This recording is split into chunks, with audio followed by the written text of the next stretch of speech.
매주 수요일마다 교리에 대해서 우리가 함께 공부하고 있습니다. 오늘은 교리 공부에 대한 세 번째 시간으로 성령의 영감에 대해서 우리가 함께 살펴보므로 은혜를 나눌까 합니다. 성경의 영감에 대해서 우리가 좀 잘 이해를 하려면 우리가 지난 시간에 배웠던 말씀을 좀 잠깐 복습을 할 필요가 있습니다. 우리가 지난번에 계시에 대하여 배웠는데 혹시 기억이 좀 나십니까? 여러분, 계시가 무엇이라 그랬습니까?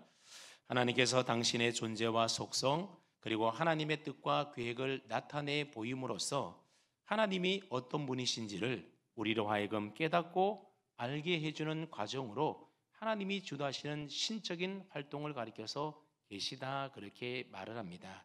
좀 복잡한데 쉽게 말하면 하나님께서 당신 자신을 우리 인간들에게 드러내시는 것이 바로 계시다 그렇게 말씀을 했습니다. 그래서 하나님은 이런 계시를 통하여 자기 자신을 우리 가운데 드러내시는 것은 시간과 공간 속에 살아가는 유한한 존재요 타락한 피조물에 불과한 우리 인간들이 창조주이시며 영원하시고 무한하신 하나님을 우리 인간 스스로가 하나님을 알아갈 수가 없기 때문에 하나님이 우리에게 계시를 통해서 나타내 보여주신다는 겁니다. 다시 말하면 하나님께서 당신 자신을 계시로 우리에게 나타내 보여주지 않으면 우리는 하나님을 인식하거나 하나님의 존재에 대해서 또 하나님이 우리에게 어떤 일을 행하셨고 어떻게 말씀하시는지에 대해서 우리는 전혀 알 수가 없다라고 하는 겁니다. 그래서 계시가 필요한 겁니다. 다행히도 긍휼이 풍성하신 하나님께서는 계시를 통하여 하나님이 어떠한 분이신지 당신 자신을 우리에게 알려주시고 그리고 우리 인생을 향한 하나님의 구원과 계획과 그 뜻을 나타내 보여주셨다라는 겁니다. 그래서 이러한 계시에는 두 가지가 있다 했는데 어떤 계시가 있다고 했습니까? 일반 계시와 특별 계시가 있다 그랬습니다. 일반 계시는 하나님께서 모든 인류에게 자신을 계시하시는 방법인데 피조 세계와 인류 역사와 그리고 인간의 도덕적인 양심을 통하여 하나님 자신을 우리에게 드러내는 것을 가리켜서 일반 계시다 그렇게 배웠습니다. 모든 인간은 하나님이 만드신 자연 만물 속에서 하나님이 섭리하시는 인류의 역사 속에서 또 우리 가운데 있는 도덕적인 양심과 같은 것을 그런 자연 계시를 통해서 어느 정도 하나님을 인식할 수가 있다라는 겁니다. 그래서 미국에 있는 그랜드 캐년 같은 데 가보게 되면 그 엄청난 자연 광경 앞에서 하나님의 창조의 그 솜씨를 바라보면서 하나님이라는 존재가 있어서 이렇게 만들어졌구나라는 사실을 깨닫게 되면서 희미하게나마 하나님의 존재에 대하여 사람들이 인식하게 된다는 것이죠. 그래서 이런 계시를 가리켜서 우리는 일반 계시다 그렇게 말을 합니다. 하지만 일반 계시로서는 우리 인생을 향한 하나님의 구원과 하나님의 계획과 하나님의 섭리와 그분의 뜻을 잘 알 수 있겠습니까? 모르겠습니까? 전혀 알 수가 없다는 겁니다. 여러분, 자연 만물 아무리 쳐다본다 하더라도 그 자연 만물 속에 하나님의 구원의 계획이 어떠한지 하나님이 우리 인생을 향한 뜻과 목적이 무엇인지 우리는 발견할 수가 없는 겁니다. 이게 바로 일반 계시가 가지고 있는 한계라 말씀을 드렸습니다. 그렇기 때문에 필요한 계시가 무엇입니까? 이게 바로 특별 계시라고 하는 겁니다. 그래서 특별 계시는 특정한 시대에 특별한 사람들에게 하나님이 자신을 직접 드러내신 계시가 바로 특별 계시인데 이 특별 계시를 통하여 하나님은 우리 인간을 향한 구원과 또 인간을 향한 계획과 하나님의 뜻이 무엇인지 그리고 구원받은 우리들이 어떠한 삶을 살아야 되는지 우리 인생의 죽음 다음에는 어떠한 일들이 있는지에 대하여 구체적으로 알려주는 계시가 뭐라고요? 이게 바로 특별 계시라는 겁니다. 여러분, 이 특별 계시가 기록되어 있는 말씀이 무엇이라 그랬습니까? 그게 바로 성경이다 그랬습니다.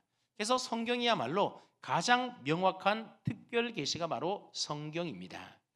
그래서 성경은 하나님이 우리에게 어떤 분이신지 또 우리를 위하여 어떤 일을 행하셨는지 우리 인생을 향한 계획과 목적이 무엇인지 하나님께서 우리를 죄에서 구원하기 위하여 행하신 일이 어떤 일들인지 그리고 구원받은 우리가 무슨 일을 행하며 어떠한 삶을 살아야 되는지에 대하여 명확하게 하나님의 말씀이 기록되어져 있는 계시가 뭐라고요? 그게 바로 하나님의 말씀인 성경이라는 겁니다. 그래서 우리는 특별 계신 이 성경을 통하여 하나님의 구원의 역사와 그리스도인의 삶에 대한 구체적인 명령과 뜻을 알 수가 있는 겁니다. 이처럼 성경은 하나님이 자신을 드러내신 특별 계시의 말씀이기에 우리 믿음의 성도들은 성경을 하나님의 말씀으로 믿고 따르고 그 말씀에 순종하며 살아가는 것입니다. 어떻게 여러분들은 성경이 하나님의 계시로 기록된 하나님의 말씀으로 분명히 믿고 고백하십니까? 그런데 하나님을 믿지 않고 성경의 권위를 인정하지 않는 사람들이 있는데 그 사람들은 이런 주장을 가지고 우리 성경을 믿는 우리들을 향하여 이렇게 공격을 해옵니다. 너희가 성경을 하나님의 말씀이라고 그렇게 주장을 하는데 그 성경은 사람이 쓴 것 아니냐? 그러니 무슨 하나님이 쓴 것도 아닌데 그러니 성경은 하나님의 말씀이 아니라 사람의 말씀이 아니냐? 그렇게 공격해 올 때가 있다라는 겁니다. 여러분, 이 말이 맞습니까? 틀립니까? 틀린 말입니다. 누군가가 여러분을 향하여 이런 질문을 해 온다라고 한다면 여러분은 그 사람을 향하여 뭐라고 대답을 하시겠습니까? 그냥 무시하겠습니까? 아니면 잘 몰라서 그냥 머뭇머뭇 하시겠습니까? 우리가 교리를 배우는 이유도 바로 이러한 질문에 대한 분명한 우리의 인식과 우리의 생각과 또 그에 대한 대답을 우리가 갖고 있어야 한다는 겁니다. 성경은 분명히 사람이 썼음에도 불구하고 왜 사람이 쓴 그 성경을 우리는 하나님의 말씀으로 믿고 따르고 그 말씀을 순종하며 살아가는 것일까요? 그것은 바로 성경이 하나님의 영감으로 기록되었기 때문에 그런 것입니다. 여러분, 성경이 사람이 썼음에도 불구하고 왜 성경이 하나님의 말씀이라고요? 그 성경은 누가 썼기 때문에요? 성령의 감동으로 쓰여진 것이기 때문에 그렇다라는 겁니다. 그래서 우리가 성경에 대하여 알아갈 때에 계시와 함께 알아야 될 중요한 한 가지가 뭔가 하면 그것은 바로 성경의 영감이라고 하는 겁니다. 그래서 오늘 본문인 디모데후서 3장 15절로 17절 말씀을 보게 되면 성경이 어떤 책인지에 대하여 우리에게 가장 명확하게 알려주는 성경 구절이 있다면 바로 오늘 본문 디모데후서 3장 15절로부터 17절까지 말씀입니다. 특별히 16절 말씀을 보시게 되면 모든 성경은 하나님의 무엇으로 되었다고 말씀하고 있습니까? 감동으로 된 것이다, 그렇게 말씀하고 있습니다. 근데 16절 말씀을 자세히 좀 보시게 되면 이 감동이라고 하는 말 앞에 가로 열고 1이라고 적혀 있고 그 아래 난회주에 보게 되면 뭐라고 각주가 달려져 있습니까? 또는 영감, 그렇게 되어 있습니다. 여기서 말하는 모든 성경이라고 하는 것은 성경 66권 전체를 가리키는 겁니다. 다시 말하면 모든 성경은 하나님의 감동, 즉 하나님의 영감으로 기록되었다, 그런 의미의 말입니다. 그래서 오늘은 성경의 영감에 대하여 우리가 함께 공부해 볼 터인데 아마 여러분들도 성경의 영감에 대해서 다들 들어보셨을 겁니다. 여러분, 영감이 무엇입니까? 집에 있는 영감 말고 성경의 영감이라고 하는 말은 하나님이 성경을 기록하기 위하여 인간에게 주신 신령한 감동이 바로 영감입니다. 그래서 영감을 어떻게 정의할 수가 있는가 하면 이렇게 정의할 수가 있는데 앞에 자막이 있죠? 한번 보십시오.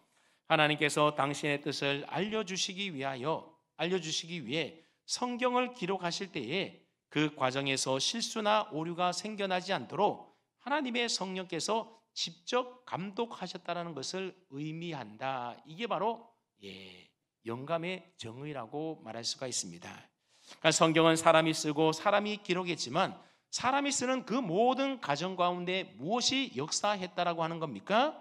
성령 하나님께서 직접 영감으로 감독하시는 그런 하나님의 감동이 그 가운데 있었다라고 하는 겁니다. 무엇이 없도록 하기 위하여 하나님이 이처럼 성령을 통하여 감동하시고 영감하셨다라는 겁니까?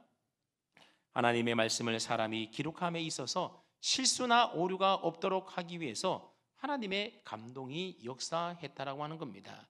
여러분, 사람이니까는 때로는 실수할 수도 있고 또는 때로는 오류가 있을 수도 있는 것 아니겠습니까? 근데 하나님의 말씀이 오류가 있으면 됩니까? 안 됩니까? 되지가 않는 겁니다. 그래서 사람이 썼지만 그 사람이 쓴 말씀이 하나님의 말씀이 되기 위해서는 오류가 없기 위하여 하나님께서 성령의 감동을 통하여 그 기록하는 모든 과정 가운데 성령의 감독하심과 역사하심이 그 가운데 있었다라고 하는 것입니다. 이처럼 성경이 하나님의 감동으로 되었다라고 할 때에 이 하나님의 감동이라고 하는 단어를 헬라로 보게 되면 데오푸뉴스토스라고 하는 단어를 쓰고 있는데 이 말은 두 개의 단어가 합성되어진 말입니다. 즉 하나님을 뜻하는 데오스라는 말과 호흡하다라는 뜻을 가지고 있는 푸네오가 합쳐진 말이 바로 데오푸뉴스토스라는 말인데 그 뜻이 뭔가 하면 하나님께서 호흡을 숨을 불어 넣으셨다라는 뜻을 가지고 있는 말이 바로 뭐라고요? 하나님의 감동, 하나님의 영감이라는 말의 원어적인 의미라는 겁니다. 여러분 창세기 2장 7절 말씀을 보게 되면 하나님께서 첫 번째 인간인 아담을 만드실 때에 뭘로 빚어 만들었습니까? 흙으로 빚어 만들지 않았습니까? 그때까지만 하더라도 아직 그 흙으로 만든 인간의 안에는 생명이 있지 않았습니다. 그때 하나님께서 그 코에 생기를 불어 넣으셨습니다. 그렇게 하나님이 숨을 불어 넣으시자 하나님의 숨이 그 속에 들어가니까 생명, 즉 살아 움직이는 생명체가 되었다. 그렇게 창세기 2장 7절이 우리에게 가르쳐주고 있습니다. 마찬가지로 성경이 기록될 때에 하나님께서 그의 호흡을 불어 넣어주셨다라고 하는 겁니다. 자, 그렇다면 성경의 1차적인 저자는 누구라고 말할 수 있는 것이겠습니까? 하나님께서 이처럼 직접 호흡을 불어 넣어주셔서 성경이 탄생하게 되었으니 성경의 1차 저자는 바로 하나님이다. 그렇게 말할 수가 있는 겁니다. 그 다음에 하나님께서 왜 직접 호흡을 불어넣어서 성경을 기록하신 것일까요? 그 목적과 의도가 무엇이겠습니까?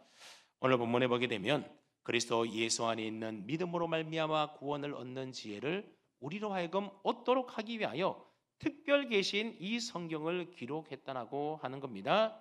또한 구원받은 성도들에게 교훈과 책망과 바르게 함과 의로 교육해서 하나님의 사람으로 온전하게 세우고 그리고 하나님의 모든 선한 일을 행할 능력을 갖추도록 하기 위하여 하나님의 감동으로 쓰여진 성경을 우리에게 주셨다라고 하는 사실입니다.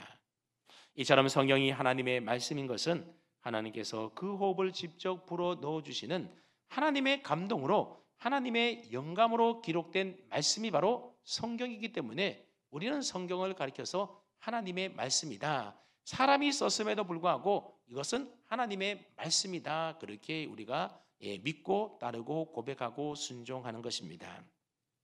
오늘 디모데후서 3장 16절과 함께 성령의 영광과 관련되어 있는 아주 중요한 성경 구절이 또 하나 있는데 그것은 바로 베드로후서 1장 20절과 21절 말씀인데 우리 앞에 자막이 있죠. 한번 우리가 뜻을 생각하면서 베드로후서 1장 20절과 21절 말씀을 함께 읽어보겠습니다. 시작.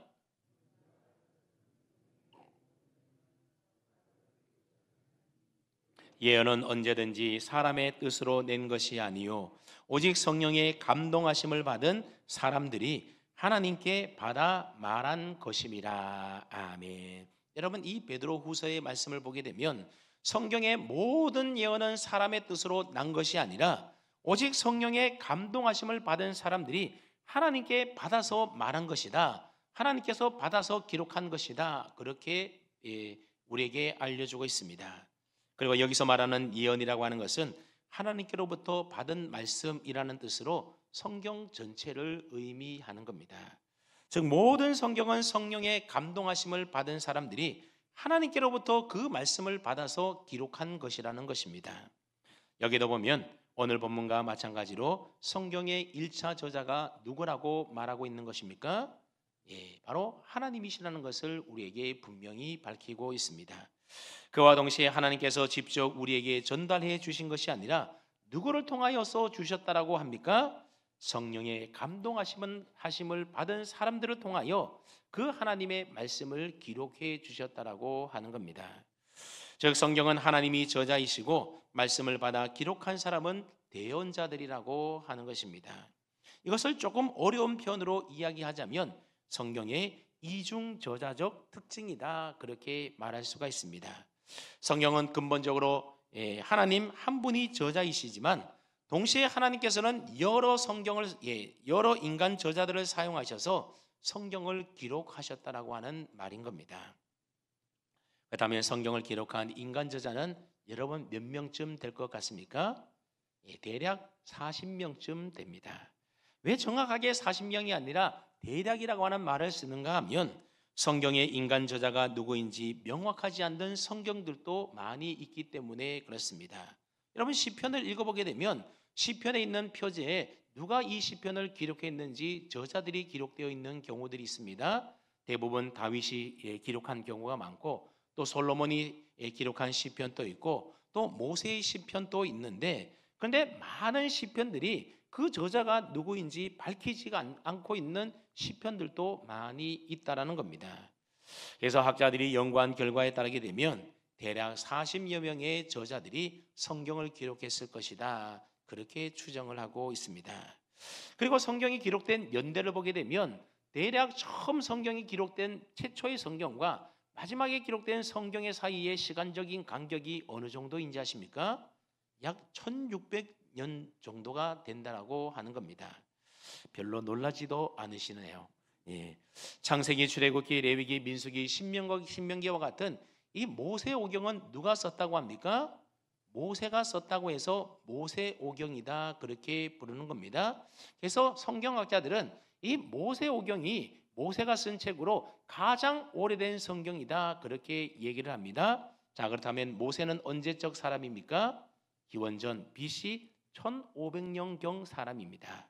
자, 그리고 신약 성경이 요한계시록 같은 경우에는 요한이 기록했는데 이 요한계시록이 기록될 당시가 언제쯤인가 하면 약 90년 정도 되었다고 합니다. 그러니까 거의 1세기쯤 돼서 신약 성경이 다 기록된 겁니다. 자, 그렇다면 1500년 더하기 100년 하면 몇 년이 됩니까? 그래서 최초의 성경과 마지막 성경 사이에는 약 1600년 정도의 기간이 있다 그렇게 이야기를 하는 겁니다.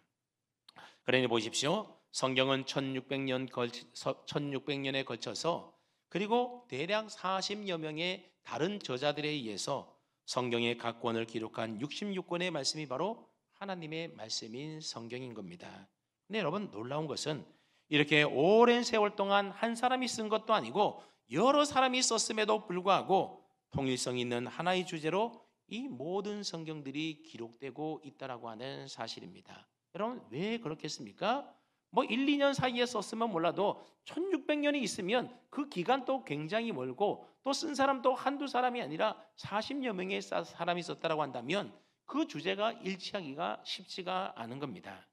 하지만 성경은 오랜 세월 동안 여러 사람들이 기록했지만 그러나 이 성경은 하나님의 감동으로 성령의 영감으로 기록되었기 때문에 하나의 완전한 통일성을 가지고 기록되고 있다라고 하는 겁니다.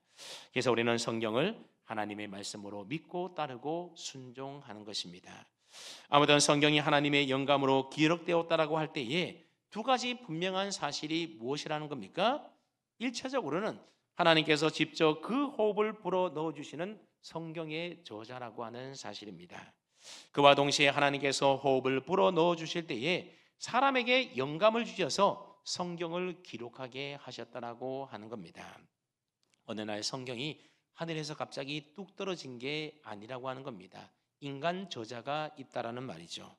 그래서 성경의 영감에 대해서 이야기할 때에 영감을 주시는 하나님과 그것을 기록한 사람 중에 어디에 더 초점을 두고 어디에 더 중점을 두느냐에 따라서 이 성령의 영감에 대하여 해석하는 다양한 이론들이 있게 됩니다. 그래서 기독교 안에도 이 성령의 영감을 어떻게 이해하고 해석하느냐에 따라서 교단이 갈라지기도 하고 교파가 나누어 분리되는 경우들이 있어 왔습니다. 실제로 우리 한국교회 안에서도 1953년도에 장로교가 두 개로 분열되게 되는데 예수교 장로회와 기독교 장로회로 분열이 됩니다. 여러분 우리가 속해 있는 것은 대한 예수교 장로회이지 않습니까? 그런데 기독교 장로회 기장측이라고 하는 기독교 장로회도 있다라는 겁니다. 이 예수교 장로회와 기독교 장로회가 왜 이렇게 처음에는 하나였는데 왜 이 교단이 분파되어진 줄로 아십니까? 그 분열의 직접적인 원인이 무엇이었는가 하면 바로 이 성경의 영감에 대한 이해 차이 때문에 이 교파가 분리되게 되었다라는 겁니다. 그러니 성경의 영감을 우리가 어떻게 보느냐 하는 문제는 이 교파가 잘라질 정도로 상당히 중요한 문제라는 것을 우리가 알 수가 있습니다. 왜냐하면 성경의 영감을 어떻게 보고 어떻게 받아들이고 믿느냐에 따라서 성경의 권위가 달리 결정되어지기 때문에 그렇습니다. 그래서 성경을 거룩한 진리의 하나님의 말씀으로 볼 것인가, 아니면 단순히 사람이 지은 저작물로 볼 것인가에 따라서 여러분 성경의 권위는 분명히 달라지지 않겠습니까? 여러분 우리가 믿는 성경이 하나님의 영감으로 기록된 하나님의 말씀이 아니라 사람의 단순한 저작물에 불과하다라면, 역사적인 기록물에 불과하다라면 이 성경 말씀이 우리의 신앙과 삶과 믿음의 근거가 될 만한, 충분한 잣대가 될 만한 유일한 근거가 될 수가 있겠습니까? 그러한 권위를 갖지 못하게 되는 겁니다. 여러분 성경의 권위가 달라진다라고 하는 것은 우리의 신앙과 믿음 체계가 완전히 달라진다는 것을 의미하지 않습니까?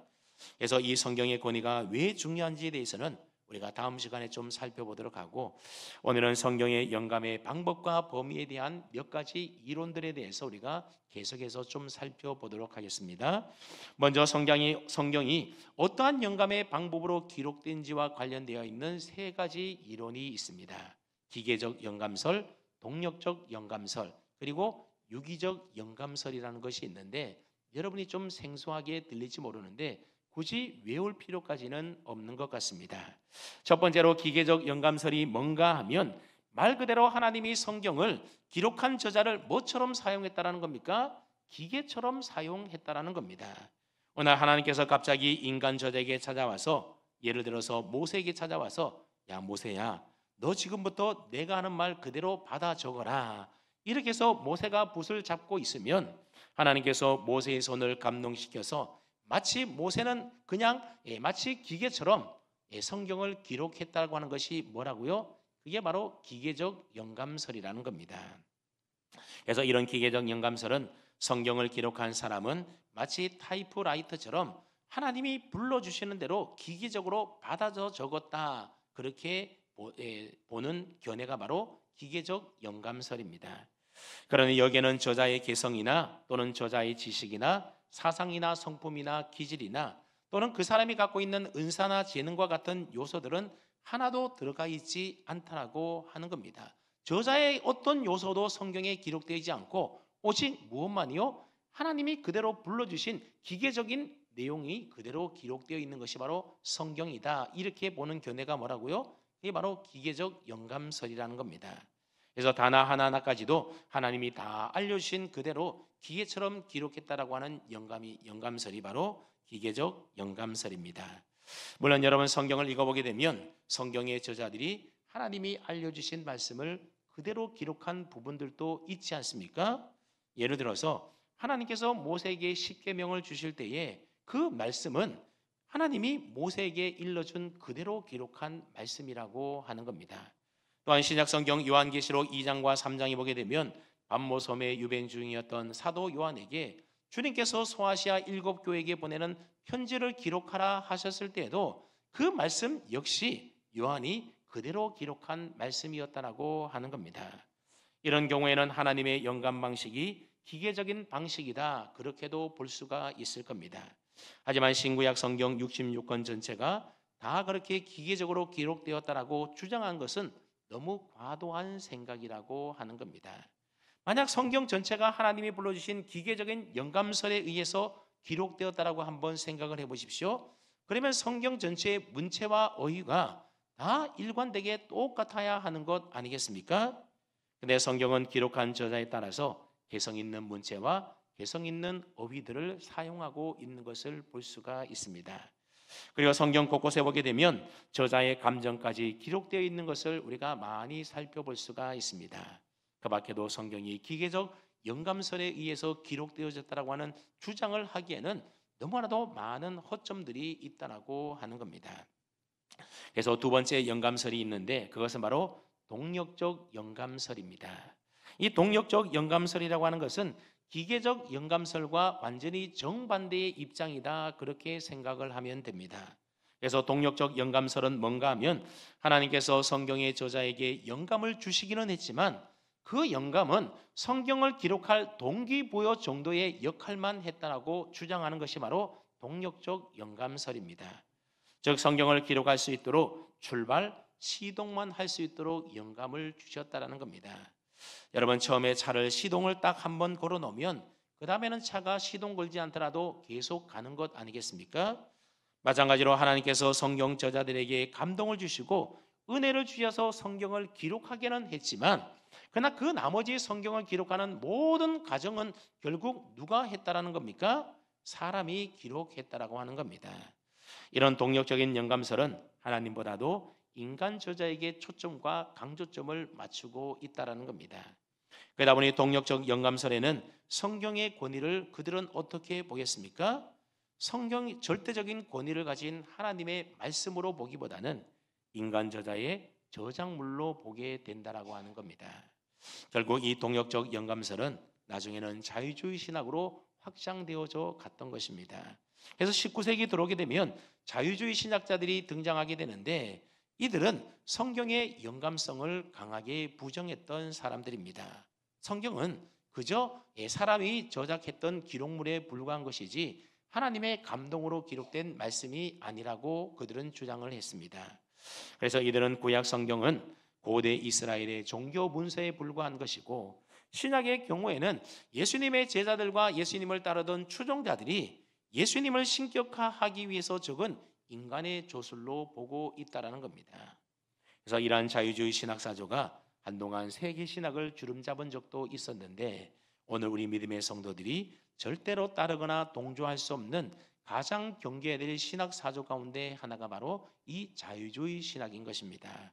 그러니까 이 동력적 영감설 역시도 우리가 받아들일 수 있는 영감설입니까? 아닙니까? 결코 받아들일 수 없는 영감설이라는 겁니다. 자, 그러니 보십시오. 기계적 영감설은 하나님에 관한 측면을 너무나 지나치게 강조한 나머지 인간 저자가 없어지는 것처럼 보이게 만들었고, 그리고 동력적 영감설은 인간 저자의 측면을 너무나 지나치게 강조한 나머지 하나님을 없애버리는 오류를 범하고 말았던 것입니다.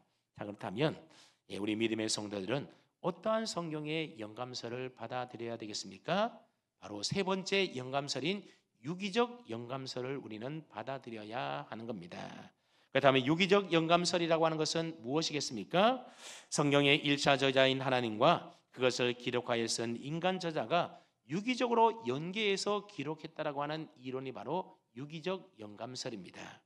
즉, 하나님께서 인간 저자에게 있는 그대로의 개성과 성품과 기질과 사상과 또 그 사람이 가지고 있는 은사와 재능과 여러 가지 경험과 같은 그 사람의 모든 요소를 최대한 활용하시되 성령의 특별한 간섭으로 인도하셔서 오류가 없도록 기록하게 하셨다라고 하는 것이 바로 유기적 영감설입니다.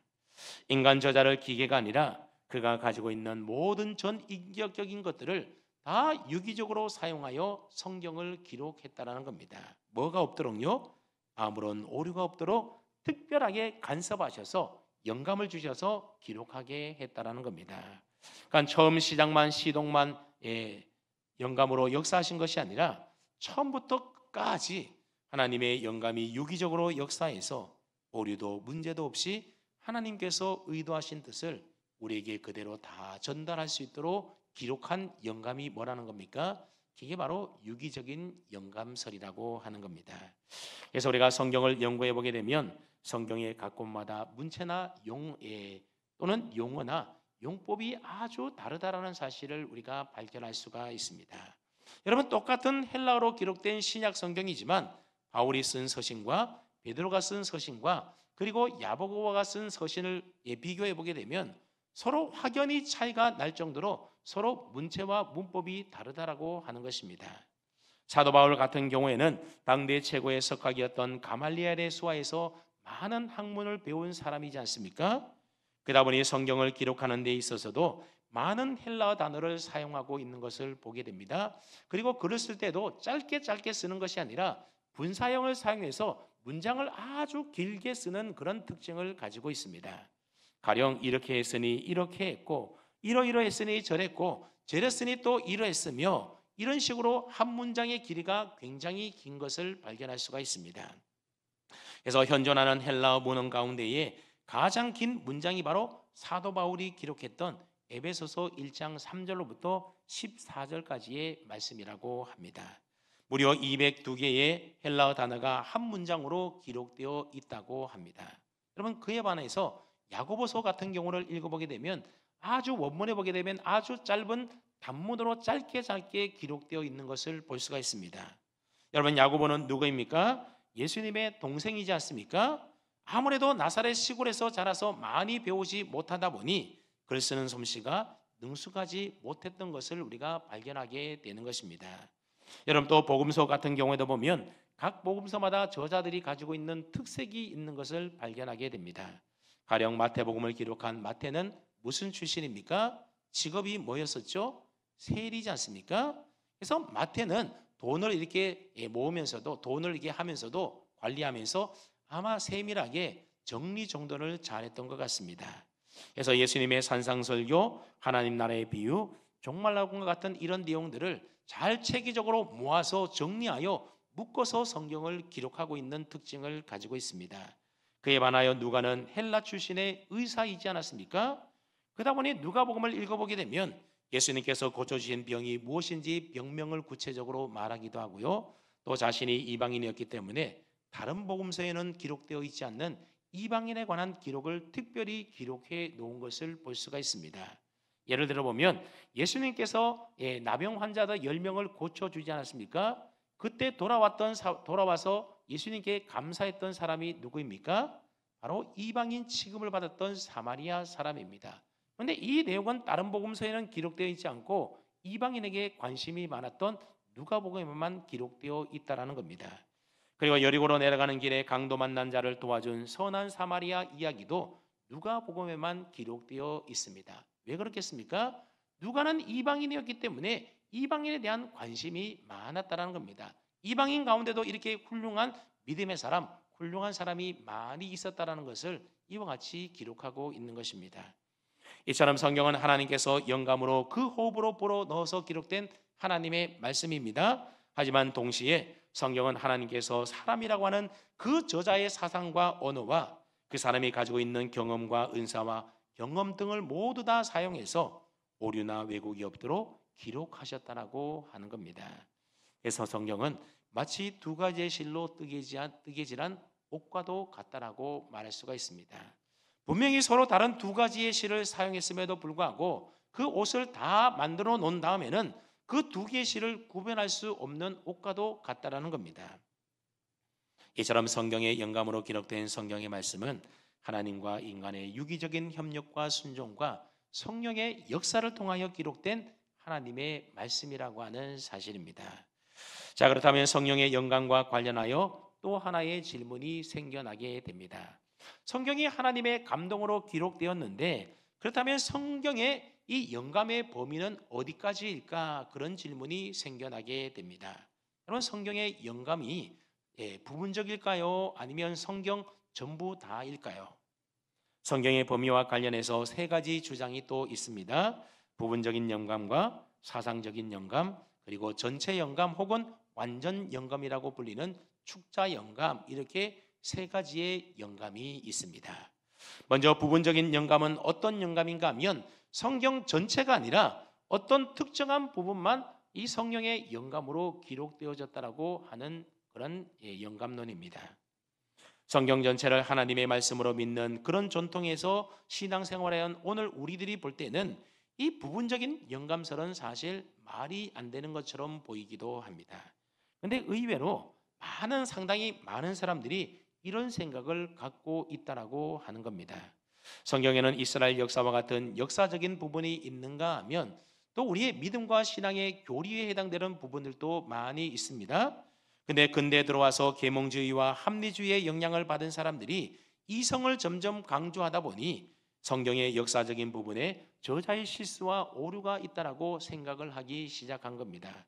그래서 성경 가운데 본질적인 진리를 담고 있는 교리적인 부분은 그 전체가 다 영감으로 기록된 하나님의 말씀이지만 그러나 그 비본질적인 역사적인 부분은 성령의 영감으로 기록되지 않았다라고 이들은 주장을 하는 겁니다. 그러니까 성경 전체가 다 하나님의 영감으로 기록된 말씀이 아니라 교리적인 부분과 같은 그런 본질적인 내용들만 부분적으로 영감으로 기록되었다라고 하는 것이 뭐라고요? 이게 바로 부분적인 영감설이라는 겁니다. 이처럼 성경에는 하나님의 말씀도 있지만 인간의 말도 들어있기 때문에 전체적으로 다 영감된 것이 아니라는 겁니다. 부분적으로만 영감이 되어 있다고 해서 이런 영감을 가리켜서 부분적인 영감설이라고 말을 합니다. 이런 부분적인 영감설에 의하게 되면 성경은 우리의 신앙과 삶의 유일한 기준과 표대가 될 수가 없는 것입니다. 성경은 완전한 하나님의 말씀으로 보고 있지 않기 때문에 그런 것입니다. 자, 그리고 이 성령의 범위와 영감의 범위와 관련하여 두 번째 영감설이 있는데 그게 뭔가 하면 바로 사상적인 영감설이라는 것이 있습니다.